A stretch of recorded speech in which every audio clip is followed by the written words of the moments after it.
పవన్ కళ్యాణ్ వ్యక్తిగత జీవితం కోసం అసలు ఆ పెళ్ళిళ్ళ కోసం మీరు మాట్లాడిన తీరు అంటే దాన్ని నేను ప్రస్తావించట్లేదు, కానీ ఏ మనిషి లైఫ్లో అయినా ఎప్పుడు ఏం జరుగుతుందో తెలియదని, ఇప్పుడు మీ లైఫ్లో జరిగింది ఇది అనుకోని ఒక ఘటన. ఏమనిపిస్తుంది దాంతో అప్పటితో పోల్చుకుంటే? మీకు ఆ రోజున చేసిన విమర్శలు, ఈ రోజు నిజ జీవితం.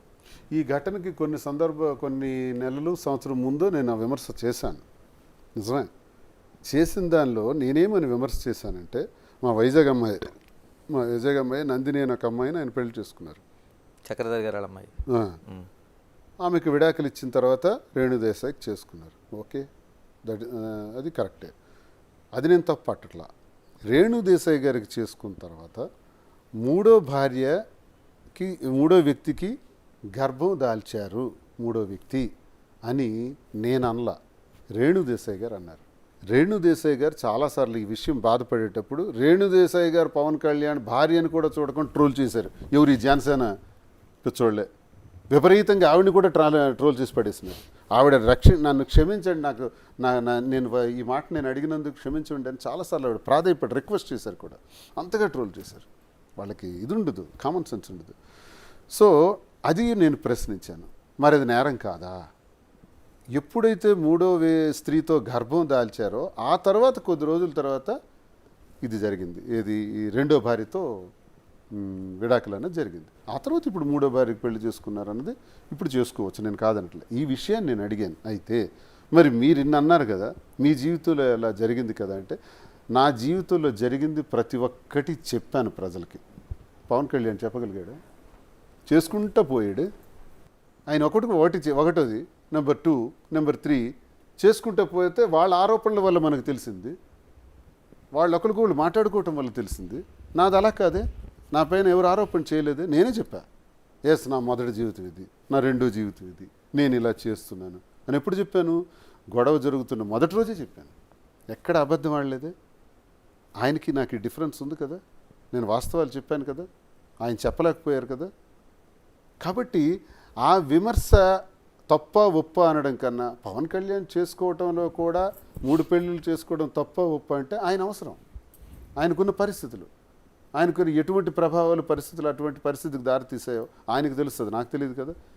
ఇప్పుడు నేను చెప్తున్నా, నా పరిస్థితులు బట్టి నేను ఈ నిర్ణయం తీసుకోవాల్సింది వచ్చింది, ఆయన పరిస్థితులు బట్టి ఆయన నిర్ణయం తీసుకున్నారు. కానీ ఈ విషయంలో వ్యక్తిగతానికి సంబంధించిన విషయం, అది పవన్ కళ్యాణ్ గారిది కానీ మాది కానీ. సో ఆ పరిస్థితులు ప్రభావాలే ఇటువంటి స్థితులకు దారితీస్తుంటాయి అన్నది అఫ్కోర్స్ నాకు కూడా అర్థమైంది. దీన్ని ఎక్కువగా మాట్లాడకపోవడం కూడా మంచిదే, వ్యక్తిగత విషయాలు. మాధురి గారు, చాలా వరకు మానవ సంబంధాలన్నీ ఆర్థిక సంబంధాలనేది ఒక ప్రధానమైన సూత్రం. అంటే భార్య, భర్త, పిల్లలు, తండ్రి, తల్లి అన్నీ కూడా ఎక్కడో చోట ఒక పిన్ పాయింట్ దగ్గర ఆర్థిక సంబంధాల దగ్గర ఆగిపోతాయి. ఇప్పుడు నిజంగా మీ ఇద్దరి మధ్య ఉండే సంబంధం కూడా ఆ రోజు వాణి గారు పెట్టిన గొడవ ఇవన్నీ కూడా ఒక ఆర్థిక సంబంధం దగ్గర ముడిపడి ఆగిపోయింది. అంటే ఏంటి అసలు నిజంగా ఆర్థిక లావాదేవీ అంటే ఎక్కడ ముడిపడి ఉండిపోయింది? అంటే మీ పేరుతో ఆ రోజున రాశారని, లేకపోతే మీరు కొంత అప్పు ఇచ్చారని. ఆ హౌస్ అనేది మా ఇద్దరం కలిసి ఉండడానికి మేము కలిసి నిర్మించుకున్న హౌస్ అది. మా ఇద్దరం కలిపి నిర్మించుకున్నాం. సో నా దగ్గర ఉన్న డబ్బులు నేను పెట్టాను, అతని దగ్గర ఉన్న డబ్బులు అతను పెట్టారు, ఇద్దరం కలిసి నిర్మించుకున్న హౌస్ అది. సో అది కూడా వచ్చి ఆక్యుపై చేసి తీసుకెళ్ళిపోతాము, అది కూడా వచ్చి తీసుకొని మమ్మల్ని రోడ్డు మీద పెట్టేస్తామంటే ఎవరు చూస్తూ ఊరుకోరు కదా. సో మీరు అన్నట్టు ప్రపంచం అంతా సంబంధాలను ఆర్థిక సంబంధం అవ్వచ్చు, కానీ మాధురి దువ్వాడ శ్రీనివాస్ది ఆర్థిక సంబంధం కాదు, అది మానసికమైన సంబంధం మాత్రమే. 100% ఆర్థిక సంబంధం మా ఇద్దరిది కాదు. వాణి గారు చెప్పినంత స్ట్రైట్గా మీరు ఎందుకు చెప్పలేకపోయారండి? మా ఇద్దరం కలిపి ఉండటం కోసం ఒక ఇల్లుని కట్టుకుంటున్నాం, మేము ఉండాలనుకుంటున్నాం అని అమ్మాయి ఎంత స్ట్రైట్గా చెప్పదలుచుకున్నప్పుడు ఎందుకు దువ్వాడ శ్రీనివాసు ఎందుకు చెప్పలేకపోయారు? అంటే తన ఇంటి దగ్గరికి రావటమే మొదటి రోజే పిల్లల్ని కలవటానికి, తండ్రిని కలవటానికి పిల్లలు వచ్చారు అని చెప్పింది. పిల్లలు కలవటానికి అలా రావటం ఏంటి? మీడియా ఎందుకు పిల్లలు కలవటానికి? కారాలు, నిచ్చెన్లు, రాడ్స్ ఇవన్నీ ఎందుకు? ఒక ప్లాంట్గా వచ్చింది. రెండో రోజు అలాగే వచ్చి డోర్లన్నీ విరగ్గొట్టి లోపల ఎంటర్ అవడానికి వచ్చారు. మూడో రోజు, నాలుగో రోజు టెక్కల్లో నువ్వు ఉండకూడదు, ఇంకెక్కడికైనా పోవాలి, ఎమ్మెల్సీగా ఉండకూడదు, రాజీనామా చేయాలి, లేనిపోని మాటలంటూ అర్థం పర్థం లేని మాట్లాడారు. లాస్ట్గా ఆమె ఏం చెప్పారంటే, ఇంటిలోకి నేను ఎలాగైనా వస్తాను అని చెప్పారు. అప్పుడు ఇంటి సందర్భం వచ్చింది, ఈ ఇల్లు నాకు కావాలి అన్నది. ఇల్లు నీకు కావాలి అనుకునేటప్పుడు ఇల్లు నాది కాదు ఇది అంటే. నేను ఇంకోటి చెప్పాను, ఎప్పటికైనా నా తరం తర్వాత, నేను అయిపోయిన తర్వాత పిల్లలకు వస్తుంది, ఎక్కడికి వెళ్ళిపోతుంది. కానీ మీరు అది అంతవరకు ఆగలేదే, ఆగకుండా ఇల్లు కూడా నాకు ఇచ్చేయాలి అనేటప్పుడు ఆ ఇల్లు కట్టడంలో తన భాగస్వామ్యం కూడా ఉంది కాబట్టి నేను ఆ ఇల్లు ఎలా ఇవ్వాలి?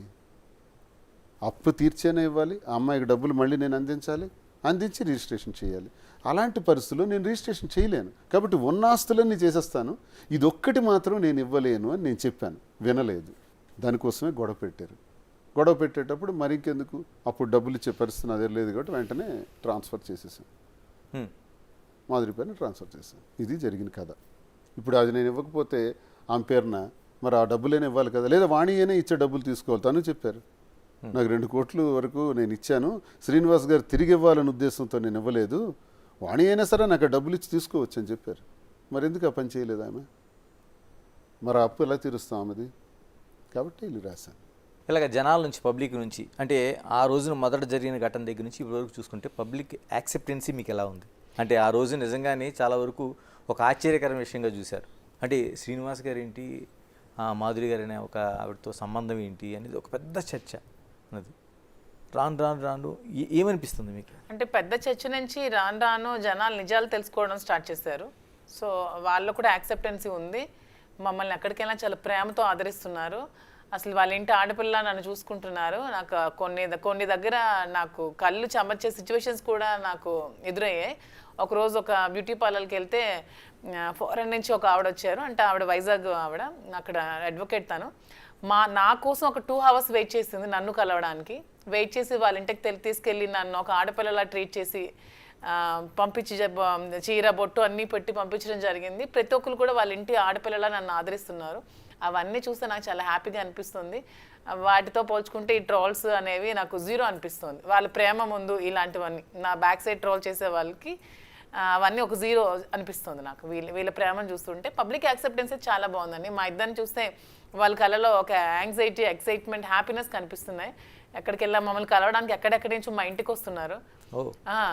మొన్న ఇక్కడ వైజాగ్ అరకు దగ్గర నుంచి వాళ్ళు ట్రైబల్స్, అసలు వాళ్ళకి ఏం తెలిసిందో కూడా తెలియదు, మమ్మల్ని కలవడానికి పాపం రూమ్ ఛార్జెస్ కూడా లేక బస్సులో అలా తిరిగి నైట్ అంతా బస్సులోనే ఇచ్చాపురం వరకు ట్రావెల్ చేసి మళ్ళీ బ్యాక్ వచ్చి మార్నింగ్ మా ఇంటి దగ్గర దిగి మమ్మల్ని కలిసి వెళ్ళడం జరిగింది. అవన్నీ చూస్తే మాకు చాలా హ్యాపీగా ఎంతగా ఉంటే మేము హైవేలో వెళ్తుంటే కార్ నెంబర్ చూసి వెనక నుంచి కార్ నెంబర్ చూసి ఓవర్టేక్ చేసి వచ్చి పరిగెడుతున్నారు, మమ్మల్ని కార్ ఆపమంటున్నారు, ఫోటో తీసుకుంటా అంటున్నారు.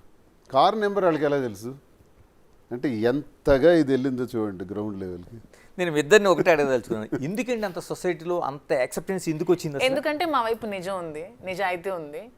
సో అందుకనే వాళ్ళు అంటే మీ ఇద్దరు వైపు నిజం అనేది ఎప్పటికైనా గెలుస్తుంది అనే దానికి మేమే ఎగ్జాంపుల్.